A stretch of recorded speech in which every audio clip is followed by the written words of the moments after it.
So I thought the story of the neighbourly policeman really impacted me, precisely because it demonstrates the devastating impact of the presence of the appearance of good and the experience of that in the life of the child, and its the horrific consequences of the revelation that what appeared to be good was in fact profoundly abusive in the life of the child.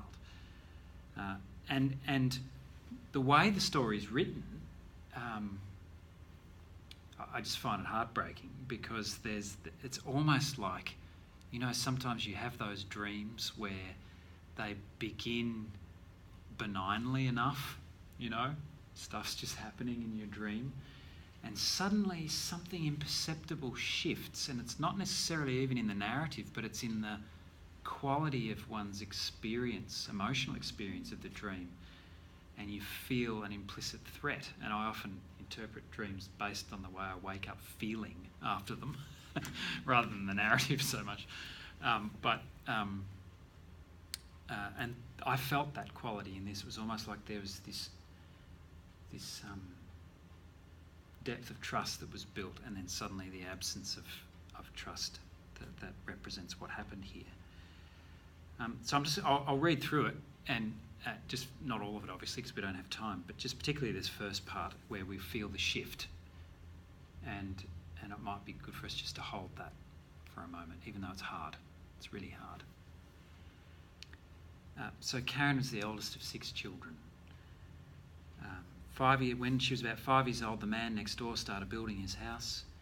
Being the happy, playful child she was, Karen had a lot of fun as she and her sister ran over the planks, competing with each other not to fall.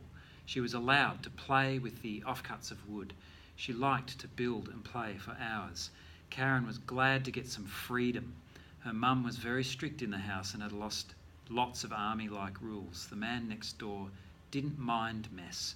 Karen was just free to be. Even getting dirty was okay. And if you're anything like me, you're struck by the agency in that childhood experience. The freedom, the capacity to get dirty, to run free, to play, all the things that we've named as being full of life in the young human person, and for any human person. What Karen liked perhaps even more than the freedom was the special attention this man always gave her. She loved being special. This man allowed her to share his sandwiches. They were really posh compared to the ones she was used to. And there's the other part of the beautiful balance of human life. There's the freedom and the agency, but there's also the capacity to willingly hand over part of yourself, to entrust yourself in dependence on the other, relatedness. It's a risk that we always take, but it's an indelible part of what it means to be a human being. So in both experiences of the neighbour, the child feels fully affirmed in life. And this is why it's hard not to perceive this reality as an evil one, in the sense that what appeared to be present in Simone Weil's perspective, in actual fact was absent before the child is able to perceive the reality of the situation. And it's named in this short, devastating sentence. This then was Karen's training. Gradually she was conned by being given freedom, or the appearance of freedom. Then she was given love, close attention, shared activities. The man next door gained her trust.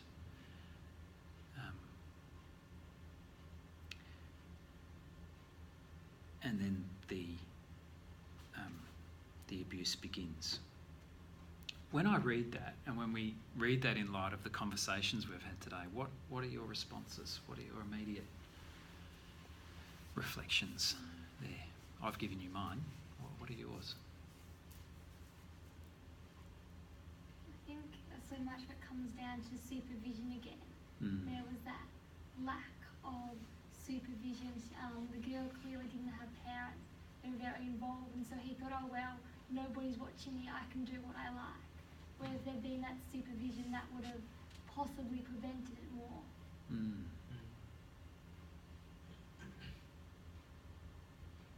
He was a trusted community, pillar of the community person though, wasn't he? And that's where the institutional perspective comes in this particular case, that the policeman represented a trustworthy institution That's in the person community. who rescues kids, it's Right. not the person who hurts them. Yeah. And so, and sorry, Small country town. right, So yeah, a trusted institution in a small country town Yep. is even bigger. yeah, absolutely.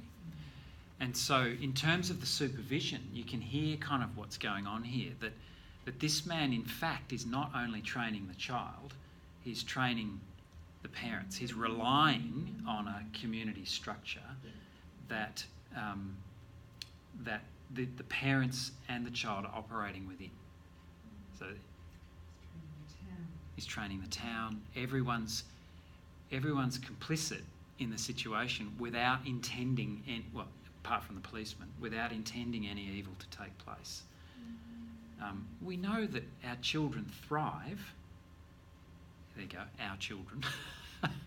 We know that children thrive when there is a broader community than only their immediate family to engage with and to trust, to entrust themselves to.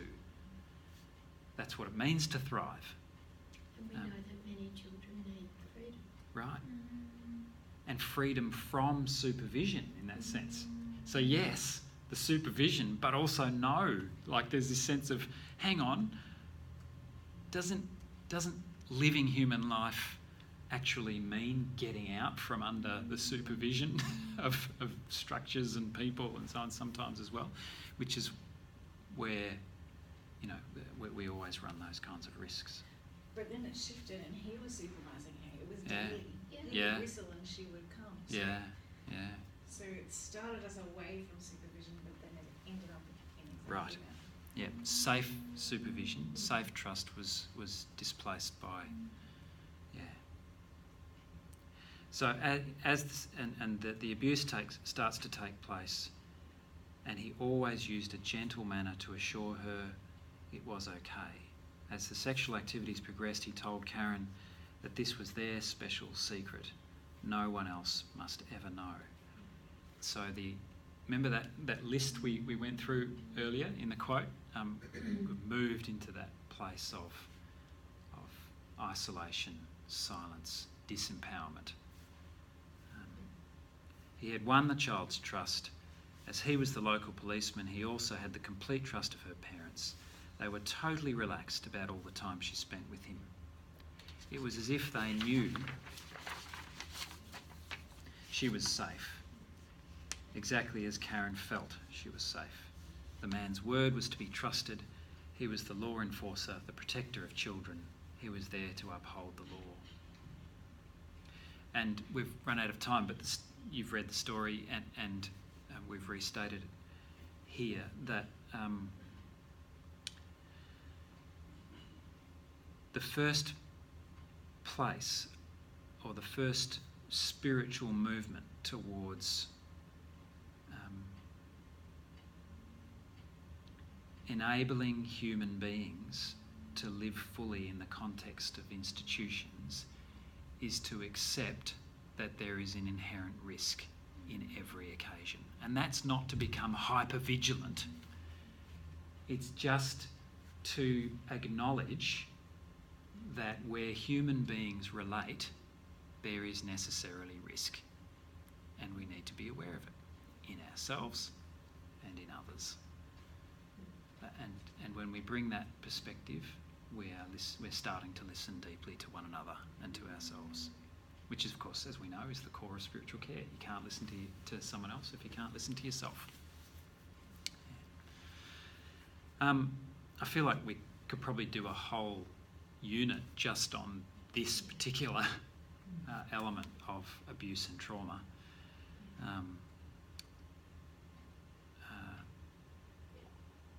But we can't. Not at this stage anyway, maybe another time. Thank you, Beth, for coming and sharing with us. You've enriched our conversation and broadened it and deepened it beautifully. And I encourage you to continue to be students of this particular context of abuse and trauma, because not only is it not only will it continue to be a high risk in our human living together, but it is also defining the shape of spirituality, religious faith and religious community into the future. And that's very much at the core of, you know, the stuff we're going to be listening to out there in the world. As you've so rightly shared in your story, Fran, the man who said go away to you is one of those people who's been impacted by this situation, and how we keep listening is going to be core to our formation. So thank you for the conversation.